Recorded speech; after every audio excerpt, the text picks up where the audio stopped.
Hello friends, मेरा नाम है विशाल राज और स्वागत है आपका अपने चैनल स्मार्ट मार्केटिंग पे। तो फ्रेंड्स, मैं आपको बताना चाहूंगा कि मैं करेंटली अभी बीटेक का स्टूडेंट हूं और इससे पहले जो मेरे इस वाले चैनल पे वीडियोस आते थे वो मेरे पापा एक्चुअली वीडियोस बनाते थे। लेकिन आज से इस चैनल पे जितनी भी ऑनलाइन रिलेटेड वीडियो आएंगी, ऑनलाइन फंडिंग की हो, म्यूचुअल फंड, स्टॉक मार्केट, जितनी भी अलग अलग प्रकार की वीडियो हैं, वो सारे वीडियो आज से मैं बनाऊंगा। तो मैंने आपको अपना बारे में बता दिया कि करंटली मेरा नाम विशाल राज है और मैं बीटेक का स्टूडेंट हूँ। तो आज मैं आपको सिंपली बताने वाला हूँ कि स्टॉक मार्केट क्या होता है और ये कैसे काम करता है। तो सबसे पहले स्टॉक मार्केट समझने से पहले हम समझेंगे कि इसमें बहुत सारी टर्म होती हैं। तो टर्म्स का मतलब क्या, कि जैसे आपने सुना होगा कि एक टर्म होती है सेंसेक्स, एक होती है निफ्टी 50। आखिर ये सब होता क्या है? जैसे आपने सुना होगा कि सेंसेक्स जो है 50 पॉइंट ऊपर जा रहा है, 100 पॉइंट ऊपर जा रहा है, नीचे आ रहा है। तो आखिर ये सब ऊपर नीचे जाना ये कहलाता क्या है? ये समझ नहीं आता बहुत सारे लोगों को। तो इसके बारे में मैं आज आपको बताने वाला हूँ। तो इसका सबसे पहले धीरे धीरे इसको समझने के लिए हम पहले normal daily to daily life से रिलेट करते हैं। जैसे समझिए कि आप किसी शहर में रहते हैं, तो वहां पे आपका कोई दुकान है। जैसे आपकी समझिए कोई खाने की दुकान है, तो आप वहां पे सेल्स करते हैं, प्रॉफिट कमाते हैं और उसको घर लाते हैं। लेकिन अब आपका दुकान का स्केलिंग जो है वो धीरे धीरे बढ़ना स्टार्ट हो गया, आपने प्रॉफिट कमाना ज्यादा शुरू करा। तो जब स्केल बढ़ती है तो आपको लोग भी ज्यादा चाहिए होंगे ताकि आप उनको और सर्विस प्रोवाइड कर सके। तो इसके लिए आपको सबसे पहले करना होता है इन्वेस्टमेंट। तो अगर आप कोई नॉर्मल जो दुकान खोल के बैठे हैं, तो आपको थोड़ा और इन्वेस्टमेंट करके थोड़ा और बड़ा दुकान खोलेंगे ताकि लोग और ज्यादा आए और आप प्रॉफिट कमाएं। तो यहाँ पे आप अपनी हेल्प लेते हैं, अपने फैमिली रिलेटिव मेंबर से, जो भी है उनसे आप पैसा उठाते हैं, फिर उनसे इन्वेस्टमेंट करके उनको वापस लौटा देते हैं उनका पैसा और आप प्रॉफिट कमाते हैं। लेकिन तब भी आपकी स्केलिंग और ज्यादा होती है और ज्यादा लोग आपकी दुकान पे स्टार्ट होना कर देते हैं आना। जैसे कि आप दिल्ली शहर में रहते होंगे, तो आपका समझिए पूरे दिल्ली भर में नाम अच्छा हो गया। लेकिन इसके लिए आपको बड़ी दुकान भी चाहिए होगी ताकि पूरी की पूरी दिल्ली लोग आ सके आपसे खाना खाने के लिए। अगर आप खाने का दुकान चला रहे हैं, कोई भी और दुकान है, तो यहाँ पे सबसे बड़ा रोल आता है बैंक का। तो यहाँ पे बैंक क्या काम करता है कि आप बैंक के पास जाते हैं लोन लेने के लिए। तो बैंक भी यहाँ पर अच्छा साबित नहीं होता, क्योंकि बैंक जो है आपसे कम से कम 12 से 13% इंटरेस्ट लेता है, जो कि बहुत ज्यादा आगे में नुकसानदायक होने लग जाता है। क्योंकि बाई चांस अगर आपका बिजनेस स्केल कर रहा है तो ठीक है, लेकिन अगर उसमें थोड़ा सा भी ऊपर नीचे हो जाता है, तो वहां पे क्या करता है कि वहां पे डिक्रीमेंट आने स्टार्ट हो जाएगा और आपका ईएमआई इतना ज्यादा हो जाएगा कि आपका ईएमआई भरने में दिक्कत होना स्टार्ट हो जाता है। तो यहाँ पे सबसे अच्छा रोल प्ले करता है जो कि हमारा होता है एंजल इन्वेस्टर। तो एंजल इन्वेस्टर का काम क्या होता है, यहाँ पे ध्यान से सुनिएगा। एंजल इन्वेस्टर, तो इन्वेस्टर शब्द जो होता है इसका मतलब क्या होता है कि वो आपकी कंपनी में आएंगे, या फिर आपका जो भी चीज है अगर आप उसको कंपनी बनाना चाहते हैं, तभी तो आपका स्केलिंग नॉर्मल शहर से उठ के एक दिल्ली पूरे स्टेट राज्य तक पहुंच चुका है।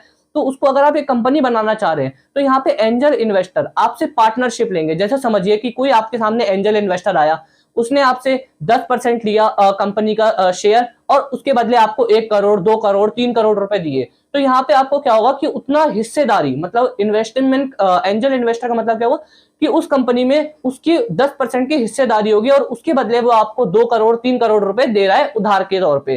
तो यहाँ पे एक तरह से इसको उधार भी नहीं माना जाएगा, क्योंकि वो आपके कंपनी में पार्टनर बन चुका है उतने परसेंट का।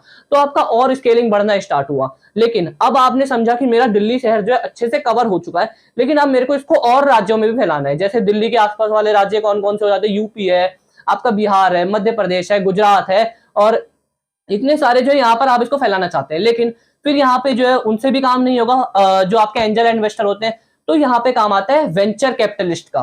तो वेंचर कैपिटलिस्ट क्या करते हैं, ये आपसे और थोड़ा सा ज्यादा शेयर लेंगे, जैसे 15-20% शेयर लेंगे, और उसके बदले आपको लॉट में जो है पैसा देते हैं, मतलब 20 करोड़, 25 करोड़, 100 करोड़ रुपए देते हैं, और उसके बदले में आपसे कंपनी में हिस्सेदारी देते हैं। ये भी हिस्सेदारी वाला ही काम होता है। तो यही बात होती है कि एक वेंचर कैपिटलिस्ट और दूसरा सबसे पहले एंजल इन्वेस्टर, इन दोनों में डिफरेंस यही होता है कि एंजल इन्वेस्टर आपको छोटे टर्म्स में पैसा देंगे, कि आपसे लॉट 10%, 11% का शेयर लेंगे आपकी कंपनी का, और फिर उसके बाद आपको 1 करोड़, 2 करोड़ रुपए पैसा देंगे। और वेंचर कैपिटलिस्ट क्या होते हैं कि आपको थोड़ा बड़े लेवल पे पैसा देते हैं, मतलब आपसे कंपनी का 15-20% शेयर लेंगे और आपको कम से कम ये 50 करोड़, 100 करोड़ पैसा देते हैं। तो अब आपके मन में ये डाउट आ रहा होगा कि अगर मैं इस कंपनी को बना रहा हूं, तो मेरे को आखिर ये एंजल इन्वेस्टर और वेंचर कैपिटलिस्ट आखिर मिलेंगे कहाँ? ऐसे रोड पे तो मिलते नहीं है ये सब। तो इसके लिए सबसे पहले आपको हायर करना होगा, आपको फाइनेंशियल एडवाइजर। तो यहाँ पे आप इंटरनेट पे सर्च भी करेंगे तो बहुत सारे फाइनेंशियल एडवाइजर आपको मिल जाएंगे, या इन्वेस्टमेंट बैंकर जो होते हैं ना, वो आपको पूरी डिटेल्स बता के दे देंगे कि कौन से एंजल इन्वेस्टर है, कहाँ एंजल इन्वेस्टर आपको मिलेंगे, और कौन कौन से वेंचर कैपिटलिस्ट अभी अवेलेबल है आपके इस बिजनेस को ग्रो करने के लिए। तो मैंने आपको क्या बताया, फाइनेंशियल ये एडवाइजर या फिर इन्वेस्टमेंट बैंकर, इनसे आप कांटेक्ट करें, इनको हायर करें, तो ये आपको इसके बारे में बताना स्टार्ट करेंगे।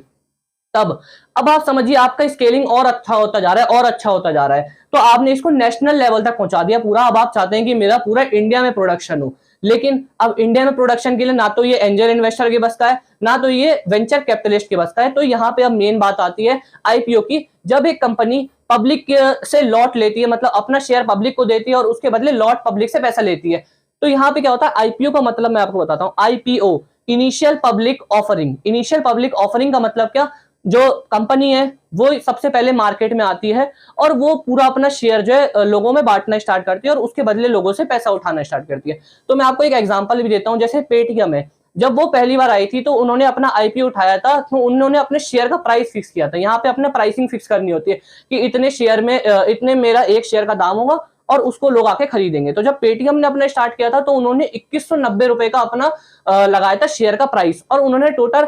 18,300 करोड़ रुपए का लॉट प्राइस में उठाया था कि इतना मार्केट में उनका वैल्यू होगा। तो इसी हिसाब से ये आईपीओ पे चलता है कि अब आपने ना तो एंजल इन्वेस्टर से पैसा लिया, ना तो वेंचर कैपिटलिस्ट से पैसा लिया, तो अब आप सीधा पब्लिक से पैसा ले रहे हैं। और फिर उसके बाद पब्लिक से पैसा लेने के बाद आपसे उनसे कोई मतलब नहीं है, चाहे आपके शेयर ऊपर जाए नीचे जाए। जो आपने सुना होगा मोबाइल पे कि बहुत सारे लोग कहते हैं कि मेरी कंपनी के शेयर जो है 5 रुपए ऊपर चले गए, 5 रुपए नीचे गिर गए। तो ये यही चीज होता है आईपीओ, जब पब्लिक इनिशियली कंपनी जो है पब्लिक से पैसा उठाती है।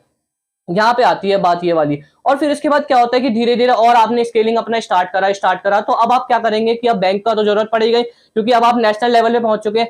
तब आप बैंक के पास जाएंगे तो आपको बैंक को भी अपना शेयर देना पड़ता है। कंपनी चलाने में फ्रेंड्स यही सबसे बड़ी बात होती है, आपको हर जगह अपना शेयर डिस्ट्रीब्यूट करना पड़ेगा, डाइल्यूट करना पड़ता है।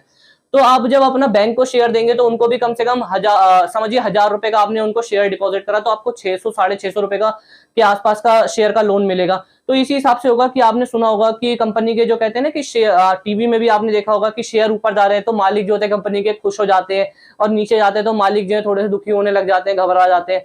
तो इनका मतलब कंपनियों पे ऐसे रियल लाइफ में डायरेक्ट इंपैक्ट तो नहीं पड़ता, लेकिन इनडायरेक्ट इंपैक्ट जरूर होता है कि कंपनी पे थोड़ा इफेक्ट इसलिए पड़ता है। यही होता है कि बैंक जो है उन पर चढ़ जाती है, कहते हैं कि हमें और शेयर चाहिए क्योंकि हमारा थोड़ा सा लॉस हो रहा है। तो इसमें हर कोई अपना प्रॉफिट ढूंढना स्टार्ट कर देता है।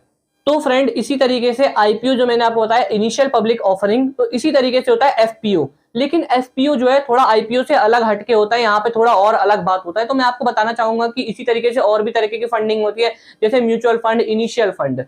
तो यहाँ पे म्यूचुअल फंड के बारे में या इनिशियल फंड, जितने भी अलग अलग टाइप के फंड है, एसडब्ल्यूपी आपने सुना होगा, एसआईपी, ये सारे चीजें मैं आपको अगली वीडियो में बताऊंगा। तो अभी जो है इसकी मैं स्टॉक मार्केट के बारे में और कंटिन्यू करता हूँ कि यहाँ पे अब बात आती है जहां मैंने आपको बताया कि आईपीओ के बारे में डिस्कस होगा या और आगे पीछे डॉक्यूमेंट्स के बारे में बात होती है। तो ये बात कहाँ होती है आखिर, आपने नाम सुना होगा बॉम्बे स्टॉक एक्सचेंज, बीएसई।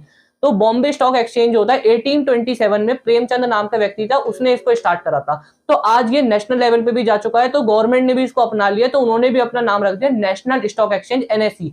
तो पूरे इंडिया में अलग अलग तरह के स्टॉक एक्सचेंज भी होता है, जयपुर का भी है, कलकत्ता का भी है, दिल्ली का भी है, अलग अलग स्टेट का है। लेकिन जो पूरे इंडिया में सबसे फेमस है तो वो कह सकते हैं बीएसई बॉम्बे का है और नेशनल लेवल पे एनएसई का है। तो मैं आपको इसी के बारे में और बताता हूँ यहाँ पर कि ये दोनों जो है अभी इंडिया में सबसे टॉप ट्रेंडिंग वाले हैं। और अब बात आती है यहाँ पे सेंसेक्स और निफ्टी की, आखिर ये दोनों टर्म आखिर है क्या। तो मैं आपको बताना चाहूंगा, सेंसेक्स जो है ये टॉप 30 कंपनीज को उठाता है और निफ्टी जो है ये टॉप 50 कंपनी को उठाता है जो इंडिया में बड़ी कंपनी होती है। अब आपके मन में एक सबसे बड़ा डाउट आएगा कि आखिर बड़ी कंपनी होती क्या है। तो मैं आपको बड़ी कंपनी की डेफिनेशन बताना चाहूंगा कि बड़ी कंपनी की डेफिनेशन मतलब होती है कि उनके पास जितने नंबर ऑफ शेयर है और उस शेयर का जितना उनका प्राइसिंग है, जब इन दोनों को आप मल्टीप्लाई करेंगे तो उनका टोटल अमाउंट जो आता है, तो उसी अमाउंट को रिवेन्यू कहते हैं। तो वो उस कंपनी को डिफाइन करता है कि उनका वो कितनी बड़ी कंपनी है। मतलब जिस कंपनी के पास ज्यादा शेयर है, उनका शेयर का प्राइस ज्यादा है, तो वो कंपनी जो है बड़ी कंपनी कहलाती है। और निफ्टी क्या होती है, ये टॉप 50 बड़ी बड़ी कंपनियों को लेती है। और सेंसेक्स क्या होती है, टॉप बड़ी बड़ी 30 कंपनी को लेती है और मार्केट को प्रिडिक्ट करती है कि मतलब सेंसेक्स हमें ये बताता है कि 30 कंपनी जो है यहाँ पर इस डायरेक्शन में जा रही है, तो इससे पूरा मार्केट का अंदाजा लगाता है कि ये उस डायरेक्शन में जाएगा। लेकिन जरूरी नहीं है कि अगर सेंसेक्स में जो 30 कंपनी है वो आपके हमेशा ऊपर जा रहे हैं उनके शेयर के प्राइस, तो आपके शेयर के प्राइस भी ऊपर जाएंगे, वो नीचे भी जा सकते हैं। तो हल्का सा वेरिएशन होता है, लेकिन जनरली जो होता है कि अगर सेंसेक्स में अगर टॉप ऊपर जा रहा है तो इसका मतलब है कि मार्केट जो है अच्छा चल रहा है। और अगर निफ्टी या 50 जो भी इतने अलग अलग चीजें अगर वो नीचे जा रही है, तो इससे मार्केट का एनालाइजेशन ये होता है कि ये मार्केट जो है नीचे गिर रहा है। तो इसी तरीके से और भी वीडियोस आपको मिलते रहेंगे। अगर आपको मेरा ये वीडियो अच्छा लगे तो चैनल को लाइक सब्सक्राइब शेयर जरूर करिएगा, और इसी तरीके की और वीडियो पाने के लिए हमारे चैनल पे एक बार कमेंट जरूर करिएगा कि आपको नेक्स्ट वीडियो किस पे चाहिए। तो तब तक के लिए नमस्कार, जय हिंद, जय भारत, धन्यवाद।